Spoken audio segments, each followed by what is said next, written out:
तेज प्रताप यादव की विधायकी जाने के बाद से लगातार यह सवाल उठ रहा है कि अब तेज प्रताप यादव कहां जाएंगे, क्योंकि उनके पास अब ना तो सरकारी बंगला बचा है और ना ही विधायकी। ऐसे में कहां जाएंगे तेज प्रताप यादव? क्या लालू परिवार में वो वापसी करेंगे? क्या विधायकी जाने से उनके वाई प्लस सिक्योरिटी पर भी कोई असर पड़ेगा? तमाम सवालों पर आगे हम विस्तार से बात करेंगे, लेकिन उससे पहले नमस्कार, मेरा नाम विष्णु है और आप देख रहे हैं जनता जंक्शन। चुनाव हारते ही तेज प्रताप यादव की जिंदगी में मानो रिसीट का बटन दब गया हो। पहले विधायकी की कुर्सी गई, फिर 26M स्टैंड रोड वाला उनका सरकारी बंगला भी उनसे वापस ले लिया गया और अब तेज प्रताप यादव नया ठिकाना खोजने में बिजी है। ऐसे में पहला सवाल यह उठ रहा है कि तेज प्रताप यादव अब कहां रहेंगे?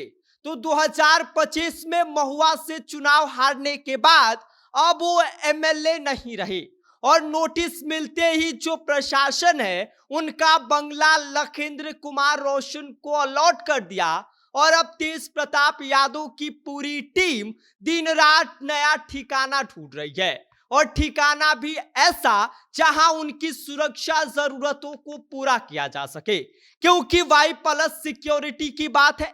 घर भी ऐसा होना चाहिए जहां जवानों की तैनाती की हो सके, एंट्री और एग्जिट समेत कैमरों की पोजीशन सब कुछ ठीक रहे। इसीलिए नया घर या तो ग्राउंड फ्लोर वाला होगा या किसी हाई राइज का सुरक्षित सेक्शन, जहां पर मूवमेंट परफेक्ट रहे और सब पर नजर रखी जा सके। मतलब साफ है कि अब तेज प्रताप यादव को ऐसा ही घर देखना पड़ेगा।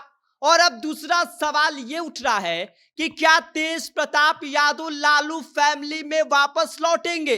तो इस पर पटना की राजनीति में खूब खुसुर फुसुर चल रही है, लेकिन असलियत यह है कि इसका चांस लगभग 0 है और कारण भी इसके पीछे तगड़ा है। लालू यादव ने खुद तेज प्रताप यादव को पार्टी और परिवार दोनों से 6 साल के लिए बाहर कर दिया है और इसके पीछे कारण बताए गए हैं उनके लिए लगातार हो रहे विवाद, गैर जिम्मेदार व्यवहार और पारिवारिक मर्यादा तोड़ने का आरोप। और फिर तेज प्रताप यादव ने भी सार्वजनिक बयान में यह कह दिया था कि हम अपनी नई पार्टी की राह को आगे बढ़ाएंगे और हम उसी राह पर चलेंगे। वापस आरजेडी में लौटने का कोई सवाल ही पैदा नहीं होता। मतलब साफ है कि ना लालू परिवार बुलाने के मूड में है और ना ही तेज प्रताप यादव लौटने के। इसलिए माता पिता के साथ रहने की संभावना लगभग खत्म हो गई है। और अब आते हैं तीसरे सवाल पर, क्या विधायकी जाने से उनके वाई प्लस सिक्योरिटी पर खतरा मंडराएगा? क्या उनसे वाई प्लस सिक्योरिटी वापस ले ली जाएगी? तो इस पर पूर्व डीजीपी अभयानंद ने सीधा जवाब दिया है कि नहीं, क्योंकि वाई प्लस सिक्योरिटी सुरक्षा और सरकारी पद दोनों के लिए होती है। ऐसे में आपको बता दें कि वाई प्लस सिक्योरिटी सिर्फ 2 ही आधार पर मिलती है, पहला खतरे का आकलन और दूसरा सरकारी पद। और अब तेज प्रताप यादव के पास सरकारी पद तो नहीं है, लेकिन थ्रेट परसेप्शन अभी भी वही है, इसीलिए सुरक्षा जारी रहेगा।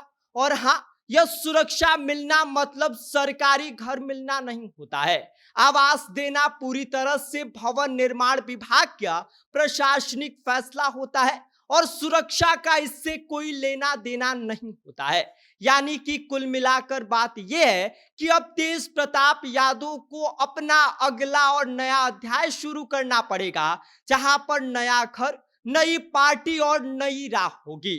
और बिहार की राजनीति अब तेज प्रताप यादव को लेकर यह देख रही है कि बिना सत्ता, बिना बंगले और बिना परिवार के तेज प्रताप यादव अपनी नई पारी कैसे खेलते हैं। बाकी इस पूरी खबर पर आपका क्या कहना है, आप क्या सोचते हैं, आप हमें कमेंट कर सकते हैं। आप देख रहे हैं जनता जंक्शन, मेरा नाम विष्णु है।